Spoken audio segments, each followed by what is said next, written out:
स्वागत है मित्रों आप सभी का। मित्रों आइए इस 59वें एपिसोड की शुरुआत एक नए सदवाक्य से करते हैं। वक्त से लड़कर जो नसीब बदल दे, वक्त से लड़कर जो नसीब बदल दे, इंसान वही जो अपनी तकदीर बदल दे, इंसान वही जो अपनी तकदीर बदल दे। कल क्या होगा कभी मत सोचो, कल क्या होगा कभी मत सोचो, क्या पता कल वक्त खुद अपनी तस्वीर बदल दे। कल क्या होगा कभी मत सोचो, क्या पता कल वक्त खुद अपनी तस्वीर बदल दे। मित्रों आप सुन रहे हैं बेसिक साइंस लर्निंग। मित्रों हम बात कर रहे हैं कक्षा 7 के विज्ञान की इकाई 11 पौधों में जनन के बारे में। मित्रों हमने भाग 5 में कुछ तथ्यों पर प्रकाश डाला था, जिनमें मुख्य रूप से पौधों में परागण की क्रिया किस प्रकार होती है तथा परागकणों का अंकुरण तथा निषेचन किस प्रकार होता है।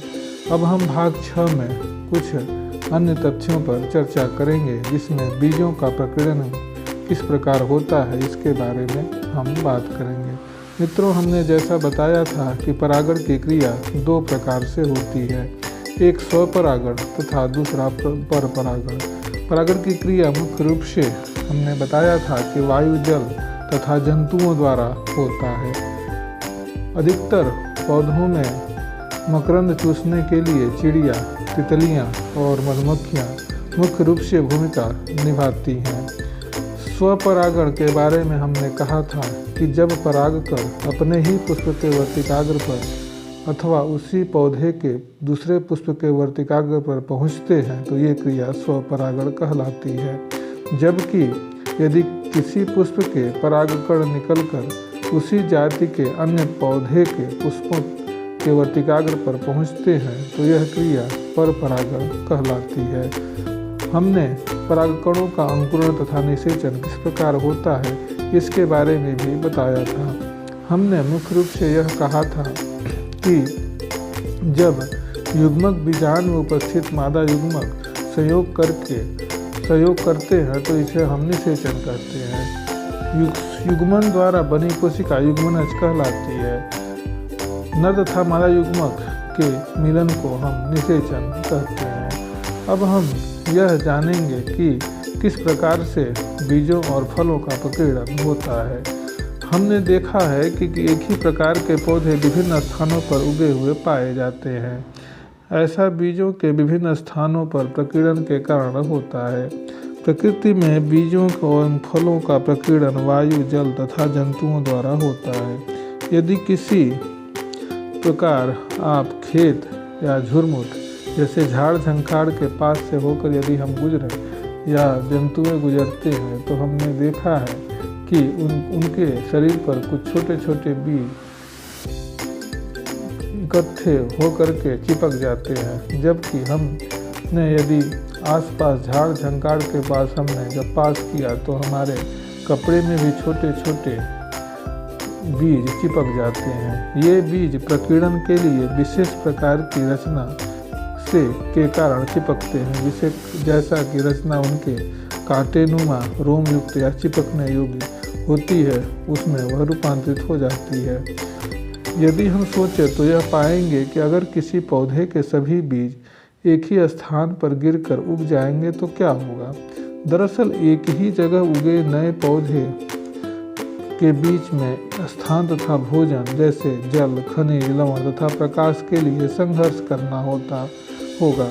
इसलिए पौधों को उगने के लिए अलग जगह चाहिए और दूर दूर चाहिए, जिससे पौधे का विकास आसानी से हो सके। संभवतः उन्हीं में से कोई पौधा स्वस्थ रूप से विकसित हो जाएगा, अन्यथा एक ही जगह पर बीज रहने से पौधे स्वस्थ रूप से विकसित नहीं हो पाएंगे।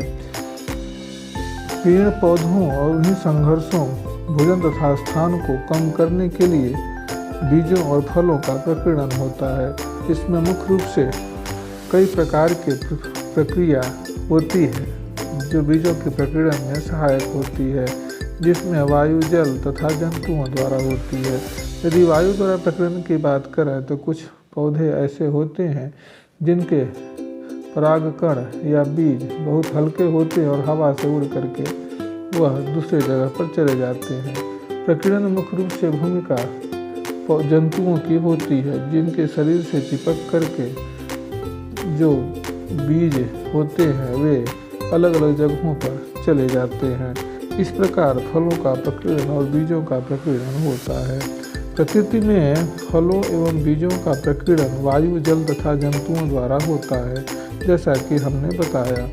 चिलबिल तथा द्विफल, जिसे हम मैपिल कहते हैं, जैसे पौधों के पंखयुक्त बीज, धागों के हल्के बीज अथवा मदार, जिसे हम आक कहते हैं, उनके रोमयुक्त बीज और सूरजमुखी के रोमयुक्त फल हवा के द्वारा उड़कर दूर दूर तक चले जाते हैं। पीपल, बरगद जैसे वृक्षों का बीज चिड़ियों द्वारा दूर दूर तक पहुंच जाते हैं। यदि पक्षी फल को खाते हैं तो बीज पच नहीं पाते हैं और मल के साथ बाहर आ जाते हैं। यह बीज उगकर नए पौधों में विकसित हो जाते हैं और पीपल के पेड़ को दीवारों पर हमने उगते हुए देखा है। यह इसी का परिणाम होता है। कुछ पौधे जैसे नारियल आदि फल के आवरण तंतुमय अथवा रेशेदार होते हैं, ताकि वे जल में तैरते हुए एक स्थान से दूसरे स्थान तक जा सकें। वायु द्वारा प्रकीर्णन जो बीज होते हैं वह अलग अलग जगहों पर उड़ करके चले जाते हैं, क्योंकि उनके जो प्रकीर्णन बीज होते हैं वह बहुत हल्के होते हैं, उनमें पंख होते हैं और एक जगह से दूसरी जगह पर चले जाते हैं।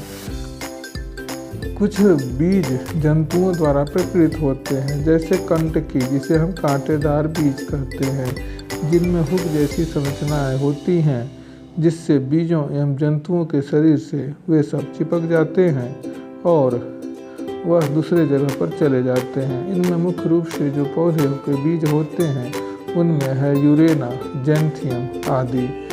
कुछ पौधों के फल जैसे मटर तथा अरंड झटके के साथ फट जाते हैं, जिससे उनके अंदर स्थित बीज प्रकीर्णित हो जाते हैं और अपने जनक पादप से दूर जा कर के गिरते हैं। हम देख रहे हैं कि एक पौधे में जिस प्रकार से चिटक करके बीज बाहर निकलता है और एक जगह से दूसरी जगह उड़ करके चला जाता है और अपना स्थान जगह बना लेता है। इस प्रकार फटने से बीज दूर दूर तक चले जाते हैं और अपना उगकर एक नए पौधे का निर्माण करते हैं। इस प्रकार प्रकीर्णन की प्रक्रिया होती है। ऐसे कई पौधे होते हैं जिनमें फट करके बीजों को बाहर निकलने की प्रक्रिया बहुत तेज़ी से होती है, जैसा कि हम वीडियो में देख रहे हैं। इसी प्रकार जैसे गोखरू और जैंथियम का जो पौधा बीज होते हैं वे उनके अंदर कांटे, उनके चारों तरफ कांटे पाए जाते हैं। वे जंतुओं जैसे जानवरों, गाय, बैल, बकरी आदि के साथ चिपक कर एक स्थान से दूसरे स्थान तक चले जाते हैं। कमल और नारियल ये समुद्र द्वारा, जल द्वारा एक स्थान से दूसरे स्थान पर जाकर इनका प्रकीर्णन होता है और वही अंकुरित हो जाते हैं। हवा द्वारा मुख्य रूप से डैंडेलियन और मैपल का पौधे के जो बीज होते हैं उनमें पंख पाए जाते हैं और ये उड़कर एक स्थान से दूसरे स्थान पर जा कर के वहाँ पर एक नए पौधे का निर्माण करते हैं।